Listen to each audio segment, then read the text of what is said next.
So parts of the cell में जैसा कि अभी हम लोग सेल मेम्ब्रेन के बारे में जान रहे थे, इसमें और भी हम लोग डिटेल्स जैसे कि यहाँ पे जान सकते हैं। That is the cell membrane के बारे में। देखिए सेल मेम्ब्रेन जो है ये एक प्रोटेक्टिव कवरिंग का काम करता है, ठीक है, यानी कि कवरिंग को प्रोटेक्ट करने का काम करता है। ये दोनों में करता है, चाहे वो एनिमल सेल हो या तो फिर वो प्लांट सेल हो, दोनों को क्या करेगा, उसके प्रोटेक्टिव कवरिंग करने का काम करता है। एक तो ये हो गया।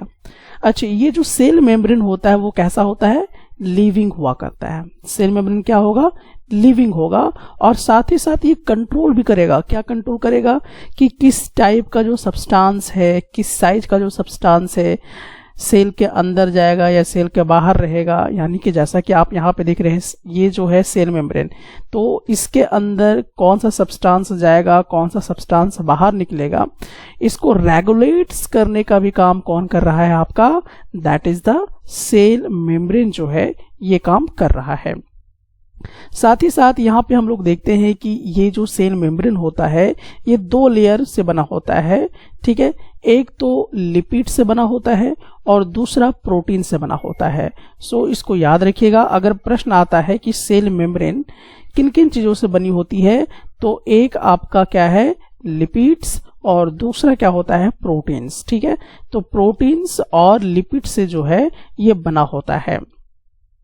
अब हम लोग यहाँ पे देखेंगे कि जो सेल मेम्ब्रेन है उसका फंक्शन क्या है। तो देखिए सेल मेम्ब्रेन क्या करता है कि किसी भी सेल का शेप देता है, ठीक है। वो कैसा शेप का होगा ये किस पे डिपेंड है, सेल मेम्ब्रेन पे डिपेंड है, ठीक है। ये मैकेनिकल सपोर्ट प्रोवाइड कर देता है, ठीक है। साथ ही साथ ये जो सेल के अंदर जो भी चीजें यहाँ पर हैं, ये जो भी चीजें आपको दिखाई दे रहे हैं, इसको पूरी तरह से वो क्या करता है, प्रोटेक्ट करने का काम करता है, ठीक है। यानी कि इनर कंटेंट को क्या करेगा, वो प्रोटेक्ट करने का काम करेगा। साथ ही साथ यहाँ पर हम लोग अब देख सकते हैं कि ये जो सेल मेम्ब्रेन है, जैसा कि आप यहाँ पे देख रहे हैं, और ये जो फिगर है आपका एक ह्यूमन का जो गाल सेल है उससे लिया गया है। तो ये आपका जो है इस तरह का जो भी यहाँ पे दिखाई दे रहा है बॉन्ड ब्लैक कलर का, ये आपका क्या है, सेल मेम्ब्रेन है, ठीक है। तो सेल मेम्ब्रेन क्या करता है, चेक करता है कि कौन सा पार्टिकल्स अंदर जा रहा है, ठीक है। यानी कि जैसे कि कार्बन डाइऑक्साइड अंदर जा रहा है, ठीक है, या कार्बन डाइऑक्साइड बाहर निकल रहा है, ये जो है इस तरह के जो पार्टिकल्स हैं, या मान लीजिए कि जो ऑक्सीजन है वो अंदर जा रहा है या बाहर निकल रहा है, ठीक है। तो इसको चेक करता है, इसको अलाउ करेगा, ठीक है। तो ये काम कौन करता है, ये काम आपका सेल मेम्ब्रेन ही करता है, ठीक है। तो it checks the moment of particles, ठीक है। ये मोमेंट ऑफ पार्टिकल्स को चेक करेगा कि किसको सेल के अंदर जाना और किसको सेल के बाहर आना है। और यही कारण है कि इसको हम लोग सेलेक्टिवली परमिएबल मेम्ब्रेन कहा करते हैं, ठीक है, SPM कहा करते हैं। तो एक प्रश्न जो है यहाँ पर NCERT के अकॉर्डिंग एक आता है, जैसा कि आप यहाँ पे प्रश्न देख सकते हैं कि why is the plasma membrane called a selectively permeable membrane.